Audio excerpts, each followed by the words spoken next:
Okay.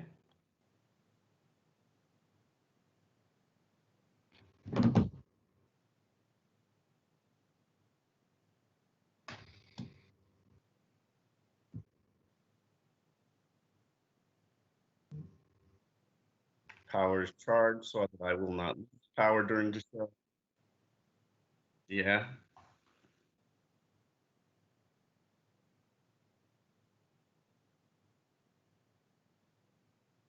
Okay, let me just check my phone. One good time before we go. Okay. All right. Ready? Yep, all set. So,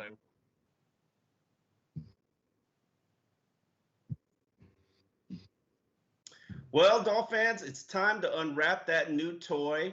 This Sunday begins a new era for the Miami Dolphins. It's officially Tua time. The time you have impatiently been waiting for what is it, 6 games now, Dave? yeah, 6 games or 3 decades, depending on how you're going to count it. Okay. The Dolphins have handed over the keys to the franchise to rookie quarterback Tua Tagovailoa. We've been saying it incorrectly, Dave. Hopefully, we can get it That's right. one of the lessons we got to get right, right? Yeah, Tagovailoa. And the hope is that he'll use these next 10 games to grow into the quarterback he's meant to be, which is a franchise changer. But we've got plenty to learn before we can anoint him a franchise quarterback. I am Omar Kelly, host of X's and Omar, Sun Sentinel columnist. This is Dave Hyde, Sun Sentinel columnist, Hall of Famer in Broward County. All three phases of this team are playing well right now, heading into this week's opponent, the Los Angeles Rams, which are coming off a Monday night win against the Chicago Bears. They're making a cross-country trek, playing on a short week.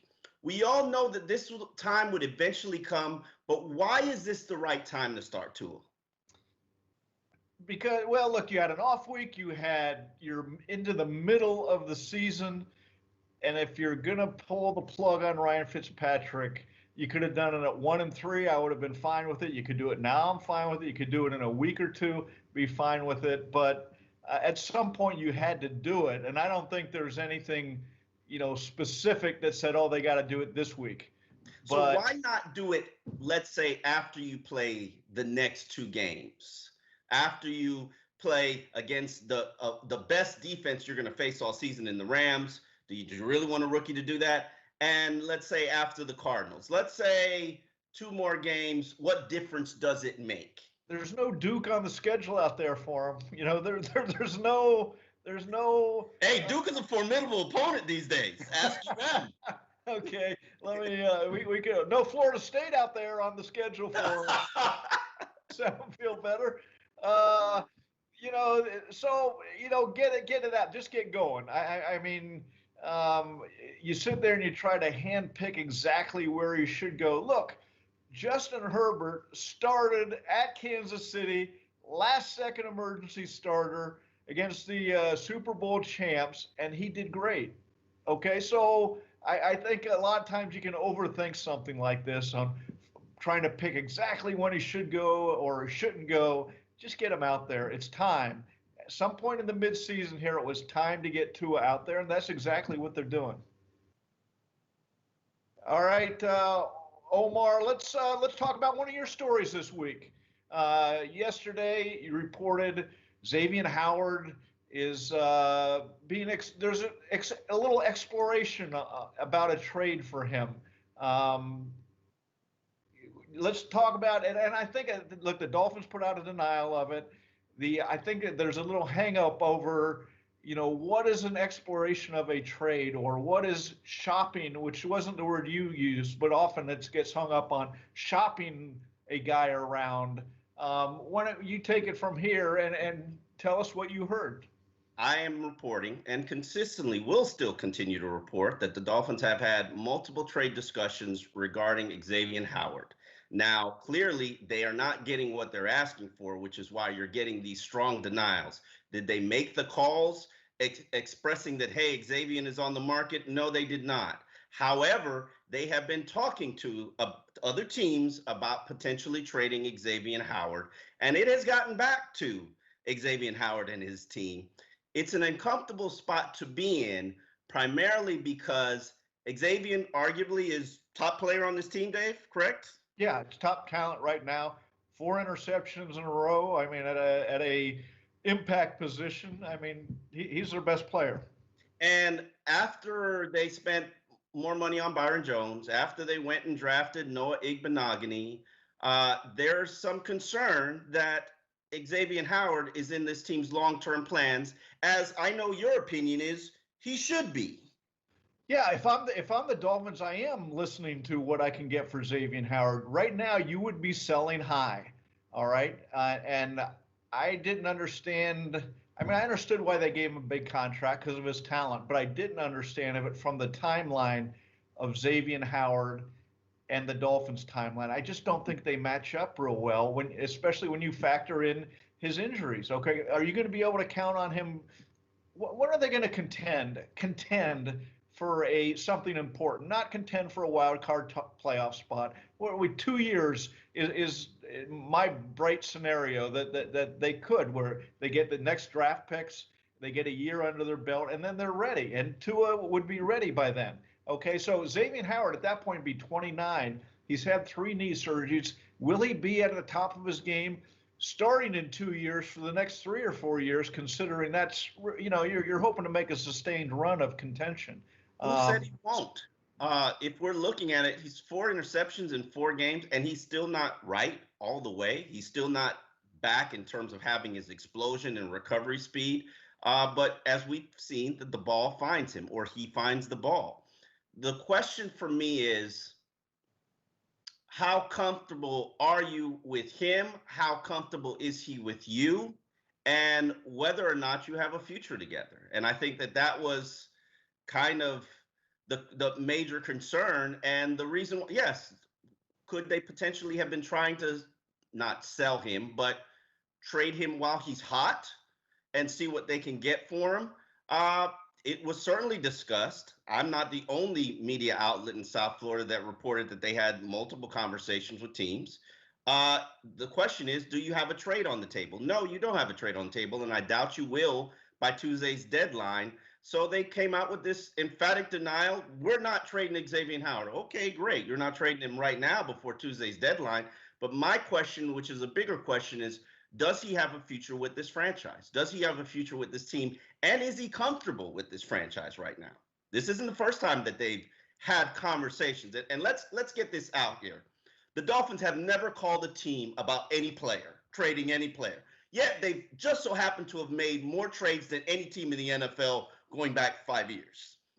So they've made how many trades so far? 4 this season?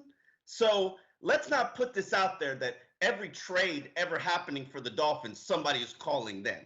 They're clearly on the phones. They're clearly having conversations. And maybe this Xavier Howard situation is from a lingering conversation. Somebody's checking back. I don't know. I can't speak on it. However, the writing is on the wall for me. That Xavier Howard isn't here long term. Is that what you're saying? I don't know. I can't. I'm answering the question with Joe Philbin shaking my head while I get my answer. You're a little queasy. I'm a little queasy. I know right now everybody is uncomfortable, and as they should be. You can't have the locker room think, okay, first you just switch quarterbacks to Tua, playing the lesser quarterback for good reasons, but not necessarily giving your team the best chance to win on Sundays. And then you're having discussions about trading your team's top player, the guy who's delivered 4 interceptions in 4 games. And yeah, you got caught kind of looking, with your pants down, and it's bothersome, but let's not pretend like these conversations didn't happen. Okay, our first question from Evan is, how different does the offense look this week with Tua at the helm instead of Fitz? More RPO looks, slants, deep passes, not much changing. What do you think, Omar?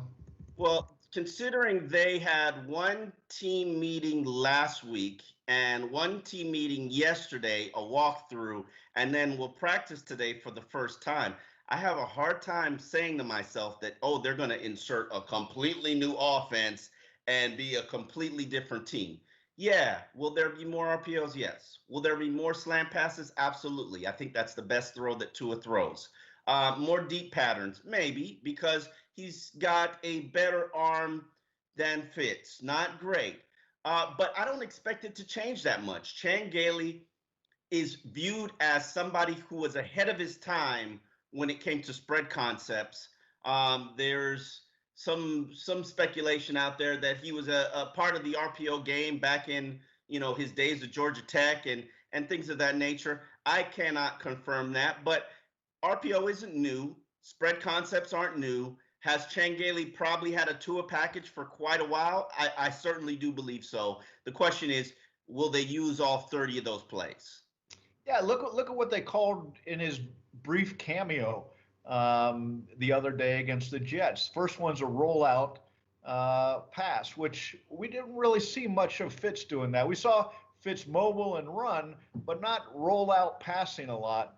And so I think it'll be nuances in this offense with Tua. And I was surprised. I look up the stats because I thought, yeah, they're going to throw the ball downfield more now with Tua, but Fitz is in the middle of the pack of NFL quarterbacks for how many yards he's throwing down the field. So it wasn't like they were just short passes with Fitz, and Fitz was very aggressive. I will take issue though, Omar. I think we're underselling what to expect from Fitz from Tua if we're saying Fitz is the better quarterback right now. Look at what Joe Burrow and Justin Herbert are doing right now. Okay. And they are better than Fitz right now.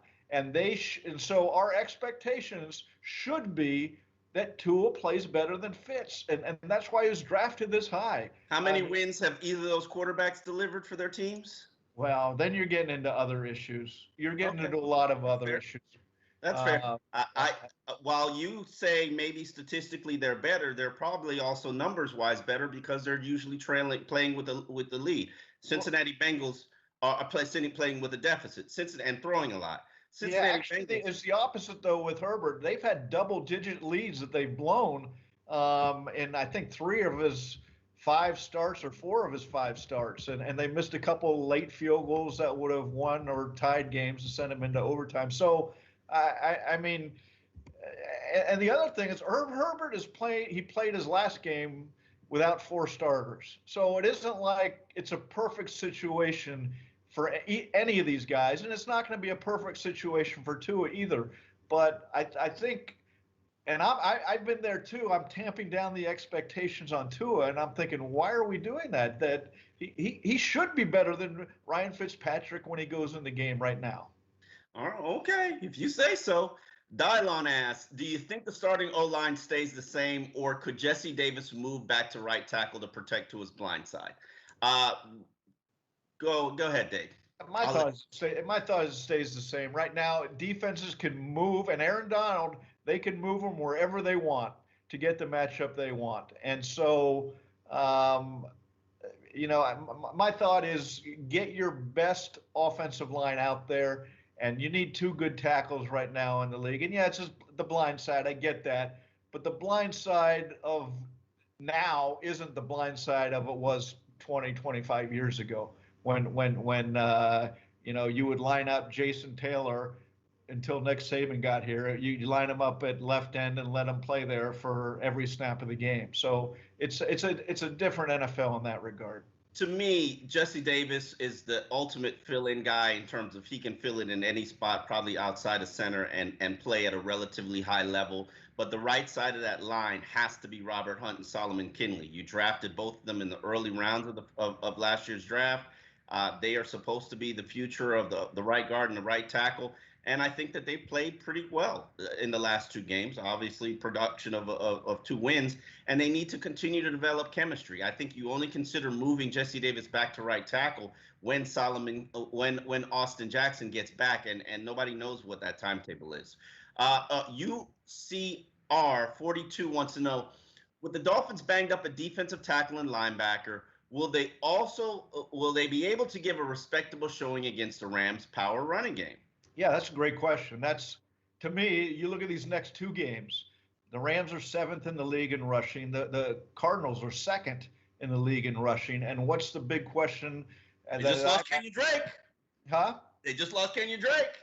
Yeah, they did. Okay. And so superstar Kenyon Drake. The other guy, the question is the other guy who got hurt Sunday night. Is he going to be okay?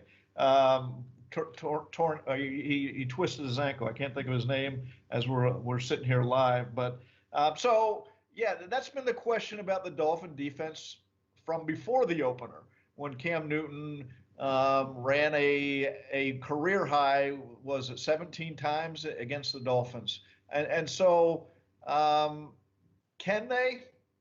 We haven't seen a power running game has taken hold. To me, the issue is, can the Dolphins get the lead?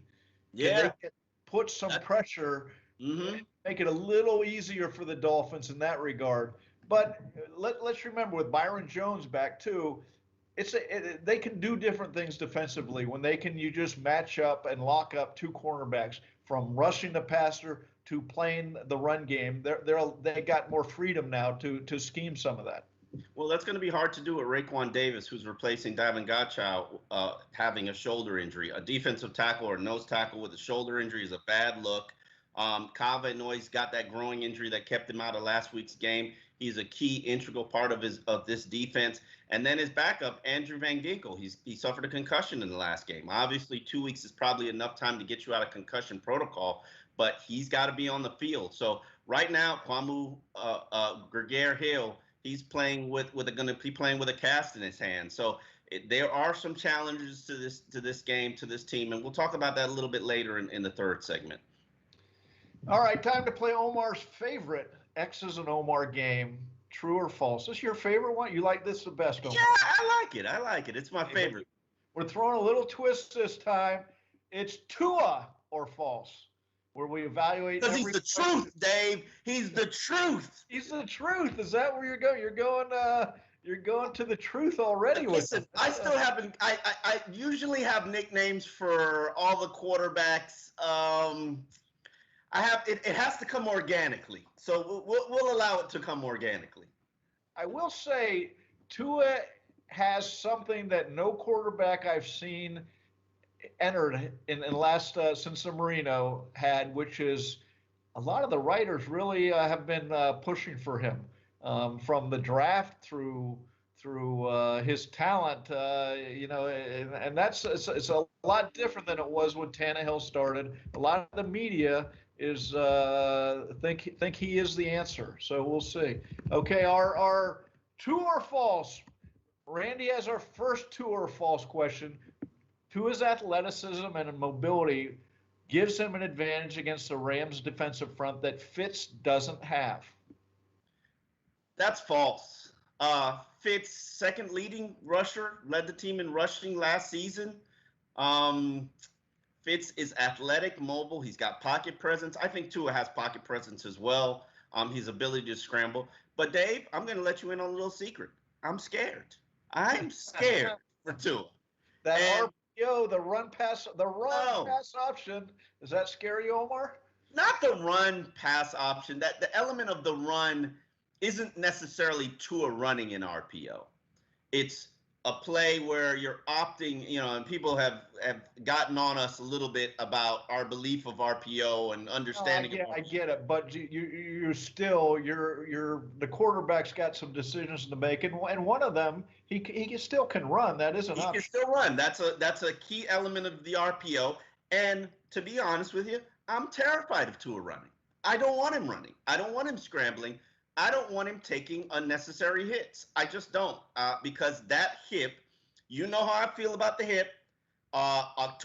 November 14th was the day that I would feel comfortable playing him. Yeah, we're 2 weeks early. That's a full 365 days for the hip injury. And the team says they're not concerned at all about the hip. But I will tell you, from the draft process and teams that I talked to, some teams did not have Tua on their board because they did not give him medical clearance. And there is a concern that he could suffer another hit that would create blood flow issues in the hip. That was the biggest risk that the Dolphins had to take. They took it. I would have done the same thing, but that doesn't mean that my concerns are alleviated. Well, you can't coach that way, though, Omar. You can't say, we're not going to let him do Brian this. Flores said that 3 weeks ago. If he was his dad. If he's out there, any play, Aaron Donald could bust through that line and is going to hit him. Okay. And so I get, you're not going to put him in ridiculous harm's way, but you got to let him play his game. And the fear of the hip's going to be there this year, next year, the year after that. I mean, it's going to be a regular concern. And injury, he had other injuries, 2 ankle surgeries for sprained ankles at Alabama. So there are injury concerns in general. But if you're starting him, let him play his game. Let him get to a level of success or attempted success without handcuffing him. That's my thought. So I can't be scared? I can't be concerned, Dave? You can be concerned. That is legitimate. You can be concerned, and you probably should be concerned, but you got to let him go and play his game. Okay, Fan Analyst has our next one. The Rams defense is a good defense for Tua's opener because it isn't complex. They just execute their base defense at a high level. I think the question in theory is Tua. That's true, because they're not that complex, but they're physical. They play a lot of press, and they don't try to stunt and scheme you to death. They just beat you man to man, the mano a mano. So while in theory that's true, the talent that they have has me concerned because they've got some playmakers on defense. They've got some real guys like Jalen Ramsey and Aaron Donald and Brockers. They've got some guys that could just flat out beat you, and they will beat you 5 times a game. Yeah, the idea of the question does make sense. If you were going against the Patriots, for example, there'd be a lot of scheming. Bill Belichick would be trying to confuse you. There's not going to be that, but you got to block Aaron Donald. I mean, so good luck with that. But from a rookie quarterback on his first start, I get the idea that it's pretty straightforward stuff by NFL standards. Okay, John asks, true or false that Raekwon Davis has a motor? Oh, tough question. Like Jordan Phillips. I'm setting you up here with your Jordan Phillips, Omar. We're going back a little bit. Anytime I say Jordan Phillips' name, he shows up on my timeline like the boogeyman, or in my life like the boogeyman. I can't say that about the young man. I'm going to have to say false. He started 2 games. That's all we know. He's a big mass of a human being. Maybe things are moving a little fast for him. Last week he started, then he suffered the shoulder injury. You don't want a defensive tackle out there with a shoulder injury. Let's give him a little bit of time to heal, develop, progress, play more on a consistent basis because he's going to have to play a lot of snaps now that Godchild's on IR, and see where it goes. The worst thing that I can do is give people a Jordan Phillips label, because that's just a guy who played when he wanted to play, played when there was motivation or money on the line, or you were talking bad. He responded whenever you talked bad about him. And, let's hope Raekwon Davis plays for pride and plays because he has a desire to be good in this league. He certainly has a talent.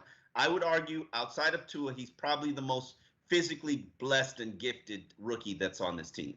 Now, he did come out of Alabama with a label like that, though, that does he play every down? So it is something to watch. And I mean, at Alabama, I think that's a little bit unfair, because probably at Alabama, he was getting extra attention, just like, he was an Aaron Donald of college football.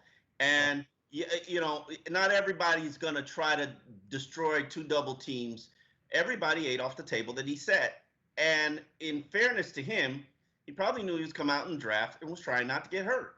And I will say, the other thing is defensive tackle. For a rookie, it's hard to make big impact. It is all of a sudden you're stepping up in weight class going against NFL offensive lines. And it usually takes a defensive tackle into year 2 or 3 before you start to see what they can really. I remember Paul Soliai and how long it took him for the light bulb to finally come on. Like, let's be patient with Raekwon Davis. I mean, we're 6 games into this rookie season. Eva Music asks, true or false, do you believe the Dolphins make the playoffs with Tua as starter? Well, that's ridiculous. And I would say it was a long shot with Fitzpatrick as a starter. I'm not necessarily certain they will be better than a Fitzpatrick-led team, at least in the first 5 games of the season. Maybe they will in the next 5 games of the season. But right now, Buffalo Bills, the Pittsburgh Steelers, the Baltimore Ravens, the Tennessee Titans, and the Kansas City Chiefs. Those are all the teams that are viewed as front runners and locks to make the playoffs if no injuries happen and the world doesn't, turn on its axis. What I think the Dolphins are doing is they're contending, and yes, I did give the Buffalo Bills the AFC East championship. I was going to call you on that, Omar, but I wanted you to finish. So all right, okay. I noticed you were going to call me on. The Dolphins are contending with the Browns, the Patriots, and the Colts, really for legitimate wild card spot. I think the Ravens or Steelers are also win there, and I think it's going to take 10 wins. Do I think that Tua is going to be able to lead this team to 7-3 record in the final 10 games of the season? No, I think that's ridiculous. I don't even think Fitz could do that. So I'm going to have to say false. You keep propping up Fitz that he's that much better. If he's that much better than Tua, there are issues here because I think Fitz was going to have a career year. I do.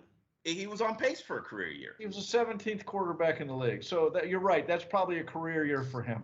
But and look, we all again. I have to. That is a cold shot, Dave. We all love Ryan Fitzpatrick, but we knew who he was too, right? And he knows his role. He was hired by the Dolphins at a good contract just for this. And while it hurt initially, I get it, and God bless him for being honest about it. That's what I like that. Okay, people go, oh, how could he say that? No, he's being honest. He's asked a question. He's honest, and that's really the hallmark of who he is. But I'm sure he's turning the corner to helping Tua get, and that's what he was hired to do. So.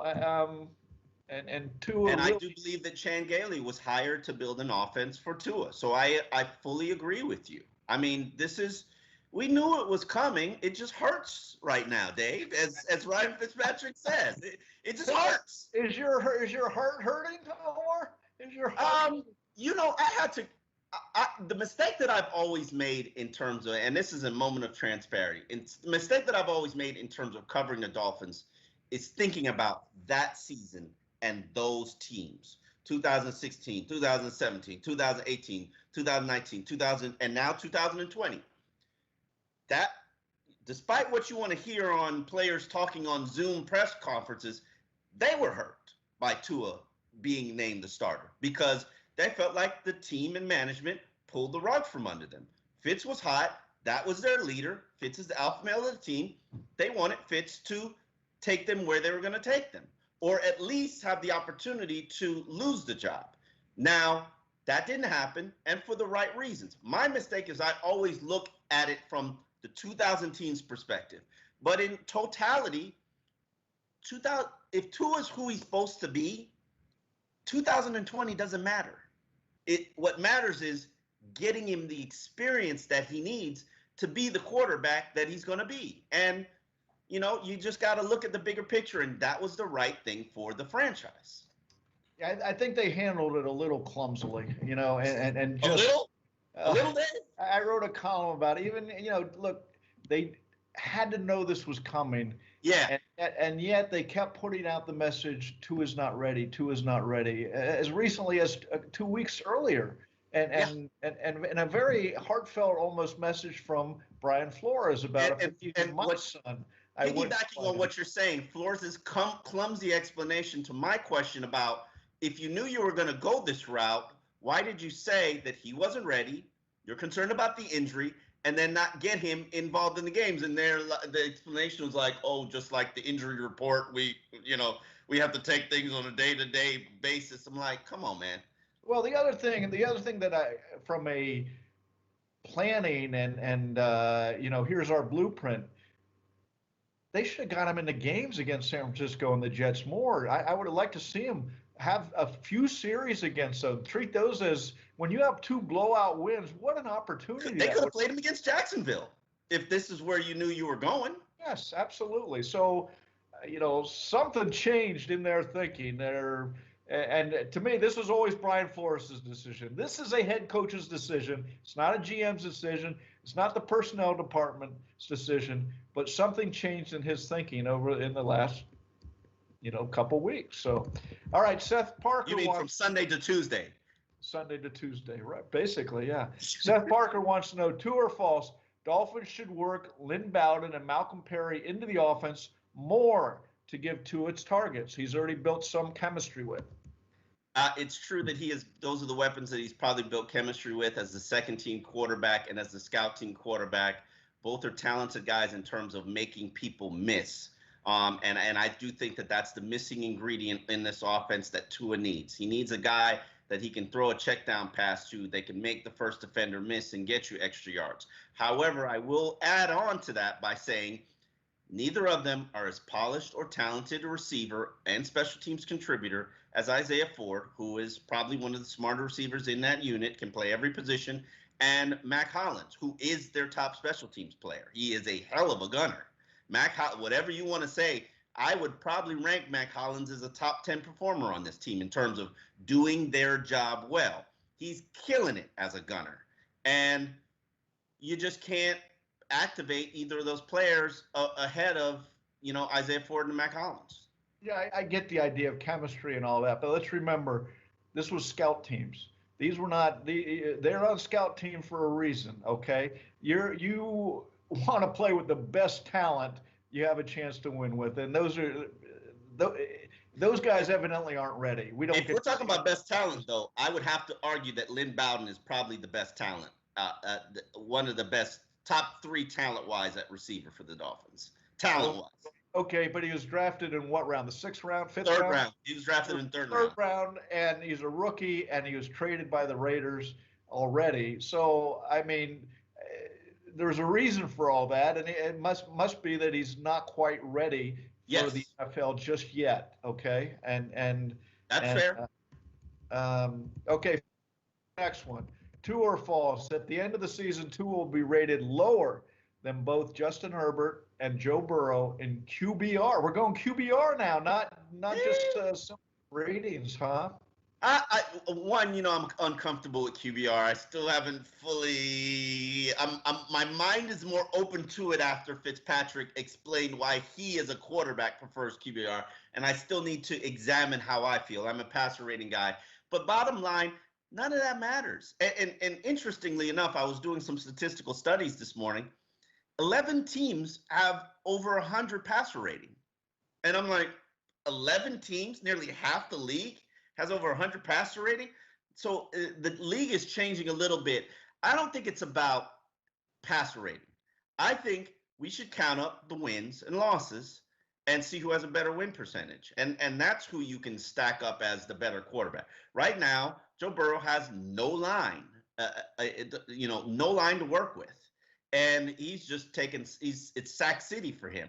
So it's probably going to be a struggle for him to finish the season. And Justin Herbert, be honest with you, I've watched him one game and really couldn't tell you that much about him. I know he's playing well. He's got a hell of an arm. He's a big statue of a guy.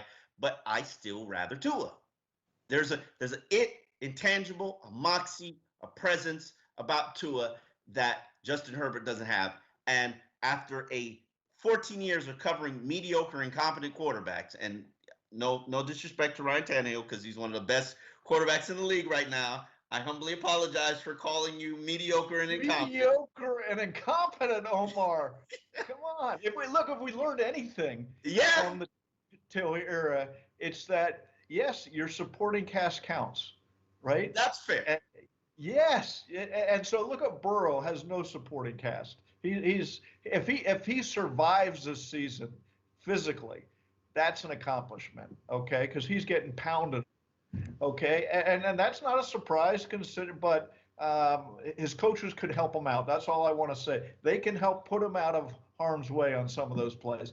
Justin Herbert, again, he was out of the center, his left tackle, his best receiver, and running back. He lost them all either right before the game or during the game, and he still had a great game the 2 games ago when I was watching him. So let's not lower the expectations for Tua is all I'm saying. He was drafted here for a reason. You keep saying that. You love him for a reason, Omar. You keep saying that. You keep saying that? What are you expecting, Dave? I expect to come out of this season either Sunday or a stretch of Sundays by the end of the season saying, okay, they got the guy. I'm not going to put a QBR number on it. I'm not going to put a wins total on it because, again, there are issues to all that. We know his supporting cast isn't gelled right now. Okay. He doesn't have but it's good enough. It's good enough for what? To beat the Jets and the Jaguars in San Francisco on a bad day for San Francisco and a great. So you don't believe in the talent around him? You think there needs to be more? I'm not sure it's like the offensive line. Is that developed offensive line? The running back, the running game. Are you think they have a good running game? No, 3.8 yards carry. No. Okay, that's my point. That you look at wins and losses. I don't think we're ready to put at wins and losses, but you should be coming out of. If not Sunday, certainly, I'm not putting it on Sunday, but by the end of the season to say they got their guy. Okay, you've seen it. 8-8? Again, I said 7-9 before the season, so I mean I'm not going to. Okay, so you just wanted to match your 7-9 prediction. Yeah, I'm just used to doing that for the last 20 years. Well, while it makes plenty of sense for the Dolphins to make a quarterback switch at the bye, the Dolphins will be making this change probably against arguably the best defense on their schedule.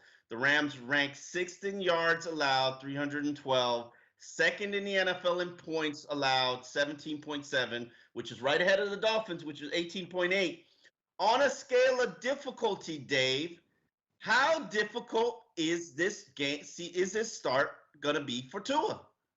That's a hard question. You on a difficult first starts. Well, the schedule helps them. Okay, in that the Rams played Monday night.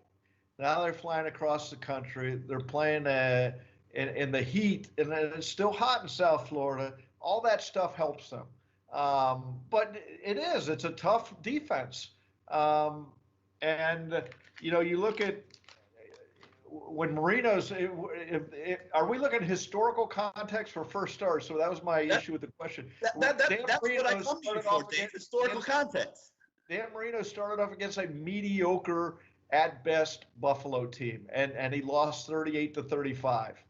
Okay, just for historical context here, Marino's first pass, interception. At halftime, fans were chanting, "We want Woodley," okay, because Marino had a bad first half of his first start. Okay, so then he lit it up in the second half and for the next 17 years. Okay, so all starts aren't pretty. Okay, Tannehill, he remember that game 30-10 he lost in Houston, and he had so many passes tipped. Yeah, I do remember that. What's going on? He's not. Yeah. Wrong with his throwing motion. Okay, so that idea of the tips and everything got corrected real quickly. So again, as with Marino's first pass and first half and Tannehill's tips, sometimes what you see in the first game doesn't play out over the long stretch. But as far as going against the toughest defense, that Tua has the toughest defense that to go against. Jabari wants to know, do you think Aaron Donald will ever get single blocked in this game? No, and I'll give a little historical anecdote. Once, years ago, man, I'm getting old. Reggie White, when he was at the top of his game in the NFL, Don Shula went to Ron Helton, who was the tackle, and said, "Can you ever block Reggie one-on-one?" Because they're thinking up schemes. And Helton's a good tackle. He played with the Reggie White in Philadelphia, so he knew his talent. He immediately said to Shula, "No, No, I cannot. I cannot take him. And that should be the answer for every offensive lineman. No, you cannot block Aaron Donald one-on-one, nor should you be asked to block him one-on-one. And that's essential to their game plan. I will preface this question by saying this about when I learned the shortcomings of analytics. I remember I was big on analytics and Pro Football Focus and touting numbers, and I think this was sometime in the off season and before the league even went to analytics. And an executive explained to me in phone conversation. This was back when Vince Wilfork was the dominant force that he was in New England. He says, "Do you think blocking with Vince Wilfork one-on-one for Samson Sattelli is equal to blocking any other defensive tackle?" And I was like, "No, not even a chance." And he says, how many times do you think a defensive lineman solo will win against Vince Wilfork?" And I sat there and I was just like, 0. So maybe 5 victories a game blocking him one-on-one. And he's like, "So why is his analytics equal to every other defensive lineman? Those guys that draw extra attention, they're put in their own little separate category here. The Aaron Donalds of the world," and this is the funny thing, the guy's got 8 sacks, 22 tackles, 8 sacks, I believe 2 forced fumbles. And people are saying he's got a down year, primarily because of all, I can't even, From afar, it doesn't look like he's having a down year. Now we don't watch him play to play, but I mean, and that's a down year. Bring it on. Yeah, and my point is the guy, and this is where this is where talent always trumps scheme and coaching to me. Give me the talent. Give me the guys where I'm keeping that offensive coordinator and that defensive coordinator up at night trying to figure out a game plan. Preface this to the Xavier Howard conversation. Yeah, Xavier Howard is arguably the top player on this team.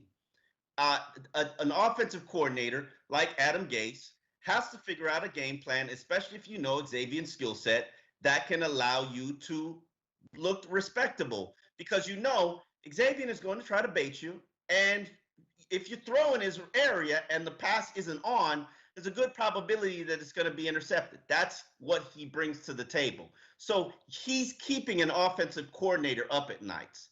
Byron Jones isn't keeping an offensive coordinator up at night. While he covers his man, he's not a threat to bring it down. Noah Igbenogany isn't keeping an offensive coordinator up at night. Those type of talents, to me, you have to add more of them, not trade them away. Figure out how to coach them. Figure out how to reach them, not push them aside because they don't want to play your scheme or they don't do everything as you want them to do. Lawrence Taylor in Bill Parcells and Bill Belichick's scheme. He pretty much did what he wanted, and they played around it. Well, he was the greatest defensive player in history. Okay, I don't think. Hey, look, Xavier Howard, great talent. I'm with you. I applaud you. Exactly. I wish they had coached up Minkah Fitzpatrick. Second year All-Pro. Don't keep getting rid of players because you don't like them. Now, other things come into play: injury, age, money. Those are legitimate issues, but it shouldn't be, well, he didn't like us. He didn't like it. That come on. As I've said, even Dan Marino in 1989 requested a trade. Okay, and Don Shula looked at it and said, "Nah, I don't think we're going to trade him." So figure out how to make it work. Yeah. The Dolphins Drizzy wants to know, is Jalen Ramsey playing that good this season that whatever side he's on, Tua should avoid? Well, on some level, it's like Xavier Howard. Tua's got to come to the line, see where Aaron Donald is first, what he's doing, and find out what is Jalen Ramsey doing. He's their best player. He's a guy who can make a difference on any play, and he's going to probably have 2 or 3 plays a game that could swing the game. And so the idea is to minimize those plays. And absolutely. I would go the other way from Jalen Ramsey, unless there's some big play that you scheme directly to take advantage of something he does. Here's the one thing that I will say about Tua, and I'm a big Tua fan. That's just, from the moment Saf put me onto him, I've been, absolutely in love. He throws a beautiful slant pass. These two receivers, Devontae Parker and Preston Williams, they are potentially good slant route runners. And what I liked about Tua when I watched his film at Alabama and watched his games at Alabama, and this is why I believe he had to be the Dolphins starting quarterback. Tua can eat. He can throw 15 slant passes all game long. They're gonna be there. Teams, it's gonna be open. You've got those big body receivers. That pass is gonna be there unless the team takes it away from you. And then if they take it away from you, you can hit them with other things. You can go over the top. So it's going to be easier for the offensive coordinator because of his accuracy and his timing on his throws to call plays because the slant is going to be there. It's somebody's going to be running a slant on every play. So I think you don't necessarily have to stay away from Jalen Ramsey. You've got two big body receivers. That's what you need to take on Jalen Ramsey, and I think they'll manage it, especially with his accuracy. Well, Dorsey, Montana has our final question. What's the best matchup to take advantage of we have on offense against the Rams defense? When you look at where's the greatest talent on the Rams, defensive line and in the secondary, their linebackers, that you can find matchups there. And the little I did watch the Bears game, they found a couple matchups in limited quality. They only put up 10 points on the Rams defense, but and what do the Dolphin running backs and tight ends? They do catch the ball. That more than run the ball for the running backs, especially they do have guys who can catch the ball. So from my screen pass city, Rams, that'd be where I'd be going. So you're running screen passes all game long. Well, not screen passes. They're check downs, dump offs. Yeah, dump into the flat. Short pass. So you're getting there. That'll double by you getting rid of the ball quickly, Omar. Yeah, definitely. I happen to agree with you. I would attack the Rams linebackers. I would go after them with my tight ends. Props to Adam Shaheen for getting a contract extension from the Dolphins. I'm a Shaheen fan. I think there's more meat on that bone, and I would love to see him continue to work with Mike Gesicki and work on making them a good tight end tandem. And I do believe they have the potential to be that. And this would be a good game to test that out. And a good game. Since we're on that, the only curiosity to that signing, and I agree with you, he's shown enough that if you get him at the right price, it's a good time to do it. Gesicki and him are similar tight ends, aren't? But he can work on the line. He can work on the line. Gesicki cannot. So I think that it's, I wrote a thing about what Tua needs to be successful. He needs an inline tight end because especially in this game, you're going to have to max protect. You're going to have to max protect him, and that requires you have a competent, effective tight end. So Shaheen, that's a good signing for Miami. Hopefully he can stay healthy because that's the biggest concern that he's had during his career. Prediction time, Dave. Prediction time, Omar. What do you got? I have a 28-21 Rams victory. I do believe that the Rams are a bad matchup for Miami from a physicality standpoint. I think this is a team that can push the Dolphins around. I think those are the worst matchups for Miami. Now, maybe, who knows? Tua can be hot and have an effective game, but as long as the Dolphins can't run the ball, I don't think they have a chance. Yeah, I'm with you. I'm going 21-20. I think it'll be a lower. I tried to get lower even than that from the points totals just because you have two pretty good defenses. Look, they rank second and third in points scored. So I think points will be valuable in this game. More than some of the scores are going off the charts in the NFL. I talked to an NFL executive this week who said Maybe we'll have to dial it back a little because all the rules are going towards the offense. Maybe give the defense something to help them a little. They've certainly been So asking for a while. Yeah.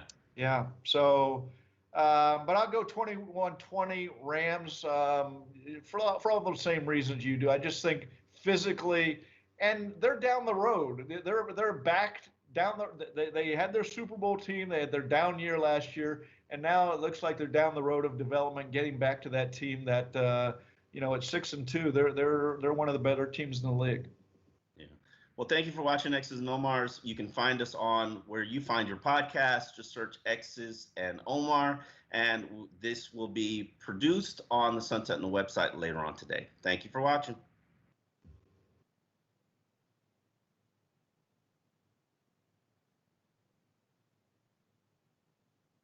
Okay.